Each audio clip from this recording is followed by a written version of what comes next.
आपका माइंड ऐसे सोचेगा यहाँ कहाँ क्या होता है, कहाँ क्या होता है, कि कैसे हो गया। ठीक है, तो आप ऐसा सोचो, आपको अच्छे से आ जाएगा, कोई प्रॉब्लम नहीं है। किसी के लिए तो मैथ हार्ड है, किसी के लिए ईजी है। तो हार्ड क्यों लग रहा है? क्योंकि आप उसके पीछे पढ़ नहीं रहे हो। आप मैथ्स को फ्रेंड बनाओ, जितने आप उसके साथ अच्छे से बनाओगे आपको आ जाएगा। आप उस पर टाइम तो दो, जितना टाइम दोगे तभी तो अच्छा होगा। चलो ठीक। आपको बेसिक अलजेब्रा कमज़ोर है, आपको पक्षांतर नहीं आता है, ट्रांसपोज नहीं आ रहा है, कॉमन निकालने में प्रॉब्लम हो रही है अलजेब्रा में, तो ये वीडियो आप अंत तक देखिए। आपको ये ज़रूर समझ में आएगी कि पक्षांतर कैसे करते हैं, ट्रांसपोज कैसे करते हैं। हेलो एवरीवन, कैसे हैं आप लोग? आशा है आप लोग अच्छे होंगे। बहुत ही इजी तरीके से बताऊंगी कि ट्रांसपोज कैसे करते हैं। ठीक है, अब देखिए पक्षांतर कैसे करें। अब इस तरह का इक्वेशन दिया होता है, बेसिक से हार्ड के तरह मैं बताऊंगी। ठीक है, पहले शुरू से थोड़ा इजी रहेगा, उसके बाद ऐसे जैसे पूरा लास्ट तक देखोगे तभी समझ में आएगा। समझ रहे हो आप? देखो x माइनस 1 दिया है। ठीक है, x माइनस 1, x घटाओ। अब इसकी वैल्यू निकालनी है, तो ये बहुत ही सिंपल होता है बच्चों। जब भी इक्वल है ना, ये इक्वल बराबर का साइन है ना, इक्वल का साइन, तो जब भी इसको इधर लेके आएंगे तो अगर कोई नंबर माइनस में है तो इक्वल के इस साइड आता है तो प्लस में हो जाता है। ठीक है, उल्टा हो जाता है। जब इधर कोई प्लस में है तो इक्वल के इस साइड आता है तो क्या होता है? माइनस हो जाता है।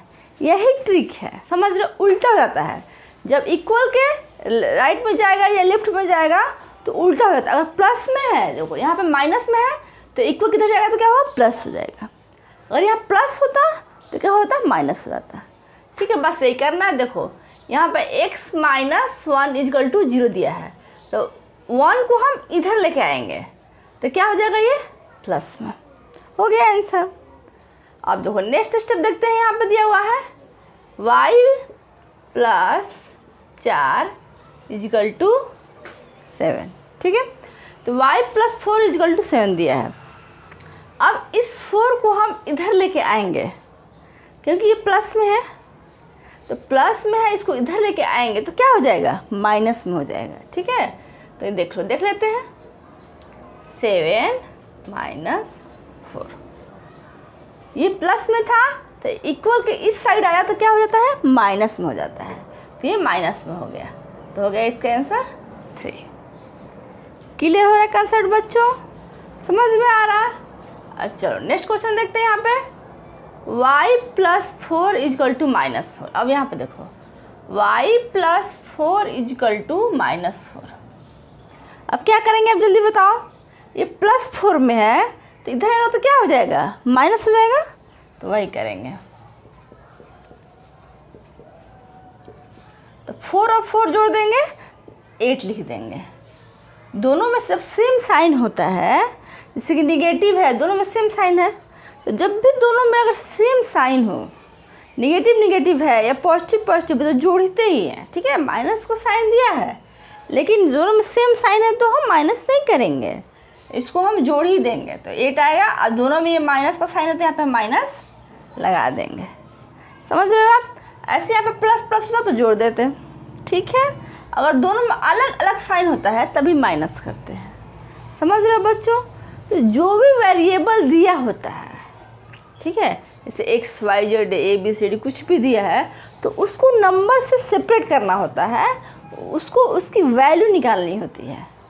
यही इसका मेन, इसका ट्रांसपोज करने का, वैल्यू निकालने का यही होता है कि जैसे x y z t जो भी वेरिएबल है उसकी वैल्यू निकालनी है।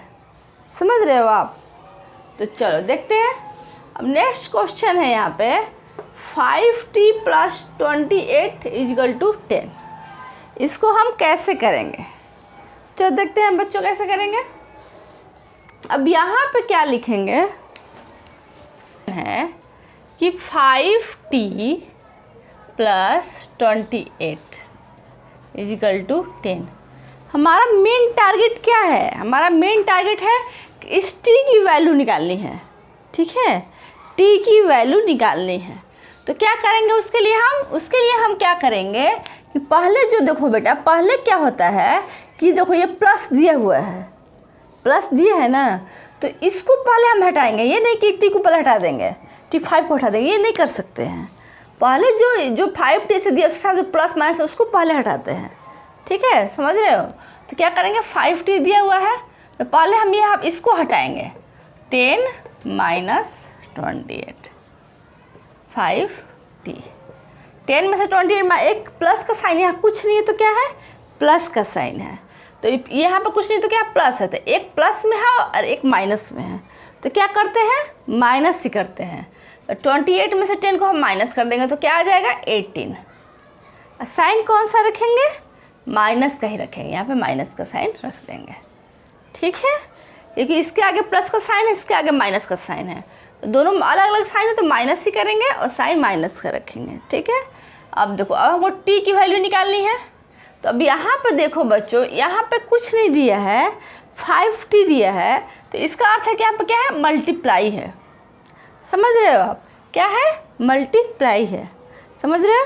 तो देखो अब इस 5 को हम यहाँ पे लेके आ जाएंगे, तो यहाँ पे जब मल्टीप्लाई है और इक्वल के इस साइड आ जाएगा तो क्या हो जाएगा, डिवाइड हो जाएगा। समझ रहे हो, यहाँ मल्टीप्लाई है, जब इक्वल के इस साइड आता है तो क्या होता है, डिवाइड हो जाता है। ठीक है, तो यहाँ पे देखो 18 डिवाइड में 5।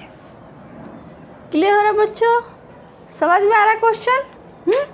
क्या किए इसमें, हम क्या किए, पहले हम इस प्लस वालों क्या टारगेट है हमारा कि टी की वैल्यू निकालनी है।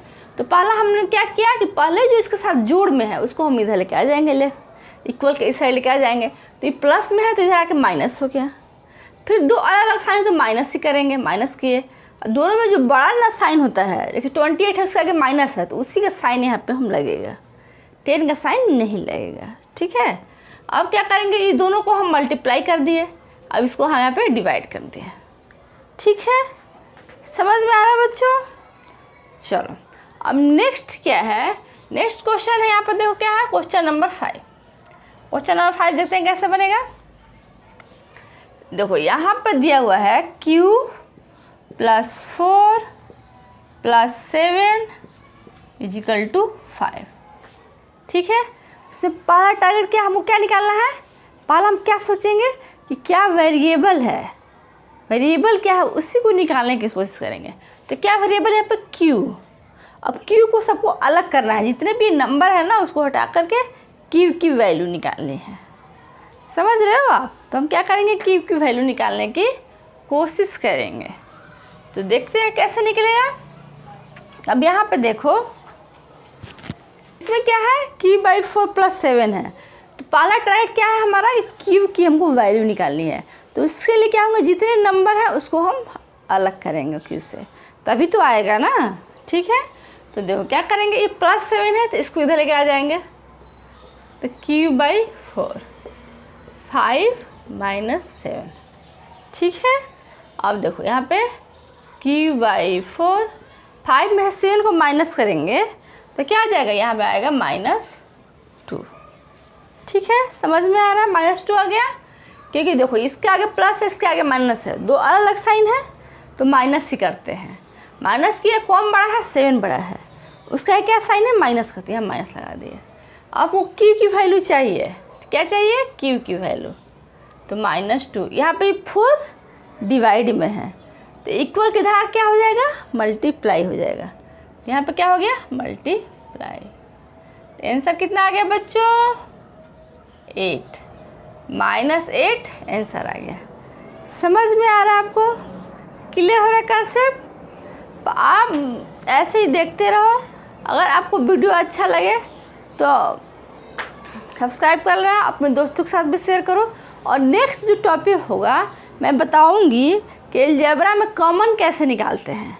अभी तो मैं ये बताई ना आपको कि कैसे पक्षांतर निकालते हैं, ट्रांसपोज कैसे करते हैं, वैल्यू कैसे निकाल। बच्चों बहुत सारे क्वेश्चन जब तक प्रैक्टिस नहीं करोगे ना नहीं आएगा। आपको प्रॉब्लम हो रही है, मैं बताई, अगर आपको समझ में आ गया, पहला तो टारगेट होता है मैथ्स में कि समझ में आना चाहिए। अगर समझ में आ गया तो उसके बाद आप प्रैक्टिस करो। अब ये जो मैथ्स है वो क्लास 7th में ही है, ठीक है। तो क्लास 7th और 8th का बेसिक मैथ उठाओ और उसको सॉल्व करो। ये मैथ है क्वेश्चन, जितने प्रैक्टिस करोगे आपका माइंड ऐसे सोचेगा यहाँ कहाँ क्या होता है, कहाँ क्या होता है, कि कैसे हो गया। ठीक है, तो आप ऐसा सोचो, आपको अच्छे से आ जाएगा, कोई प्रॉब्लम नहीं है। किसी के लिए तो मैथ हार्ड है, किसी के लिए ईजी है। तो हार्ड क्यों लग रहा है? क्योंकि आप उसके पीछे पढ़ नहीं रहे हो। आप मैथ्स को फ्रेंड बनाओ, जितने आप उसके साथ अच्छे से बनाओगे आपको आ जाएगा। आप उस पर टाइम तो दो, जितना टाइम दोगे तभी तो अच्छा होगा। चलो ठीक है, अगर आपको अच्छा लगे तो मेरे चैनल को सब्सक्राइब कर दो, लाइक कर लो, दोस्तों के साथ भी शेयर करो। और नेक्स्ट टॉपिक होगा कि कैसे अलजेब्रा दिया हुआ है तो उसमें कॉमन कैसे निकालें। ठीक है, चलो देखते हैं।